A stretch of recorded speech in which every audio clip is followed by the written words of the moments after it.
Hello everyone, Genshin Impact has recently entered the second half of the 3.4 update, and with that has come one of the most beloved characters for multiple reasons, Yelan. One of my personal favorite characters as well. Today I'm going to attempt to recreate her special dish, dew-dipped shrimp. A special variation of the stir-fried shrimp, this recipe requires shrimp meat, flour, and snapdragon. When consumed, it will increase the shield strength of your characters. While it looks very simple, much like Yelan, looks can be deceiving, and this recipe has a bit more intricacy than you might first think. But before we begin, please consider subscribing and checking out my other cooking videos from Genshin Impact as well. Written recipe is down below, and without further ado, let's begin. The first step is, of course, the shrimp. I'm using shrimp that has already been cooked, peeled, and heads were removed, just to make my life a lot easier. Add grated ginger and grated garlic, salt, and white pepper. Then add cooking wine and combine with a spoon to ensure that all of the shrimp is coated. Set this aside for at least 30 minutes. In the description, it is stated that there is a distant scent of tea, suggesting that Yelan cooked the shrimp with tea during this cooking process.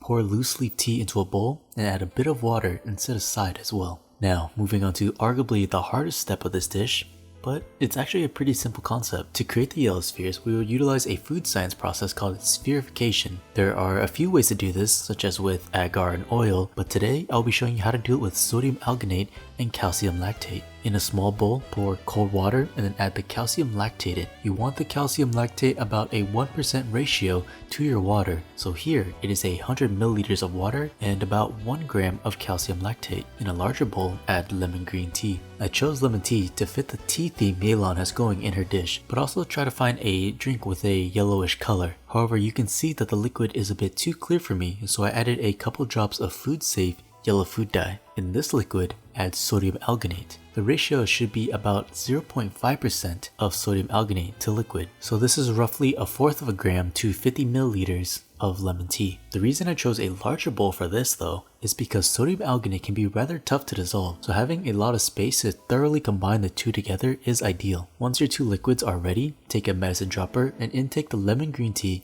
and slowly drop it into the calcium lactate water. The science behind this is the sodium alginate that has been mixed with the lemon tea comes into contact with the calcium lactate. The calcium from the water replaces the sodium, and this reaction creates a very thin layer that envelops the lemon tea, so you receive a small popping sphere of liquid. Continue to do this until you have enough, then give the spheres a gentle rinse with water and set aside. Over on the stove, preheat a pan on medium-high heat and add some oil. Place the shrimp in and stir fry for a few minutes. If your shrimp was pre-frozen, like mine, it will most likely release a lot of liquid. Remove the liquid from the pan before moving on to the next step. Add the tea leaves in and stir fry for 1 minute. This is just to release the fragrance onto the shrimp. Now the next step is completely optional, as it is a pretty tedious step. To make sure my shrimp looked the same as the in-game image, I removed the tea leaves from the shrimp before moving on to the next step. Back on the pan on medium-high heat again, pour in a cornstarch slurry, which is cornstarch and water mixed together, and stir fry to fully coat the shrimp in a slightly crispy and shiny coating. To plate, place the shrimp into a pile, carefully spoon over the lemon tea spheres, and garnish with a few sprouts. And that completes dew-dipped shrimp, Yelan's specialty from Genshin Impact. However, this dish is not complete without a side of chili, just like how Yelan intended. I hope that y'all enjoyed. Please let me know what else you'd like to see me make, and I'll see you on the next one.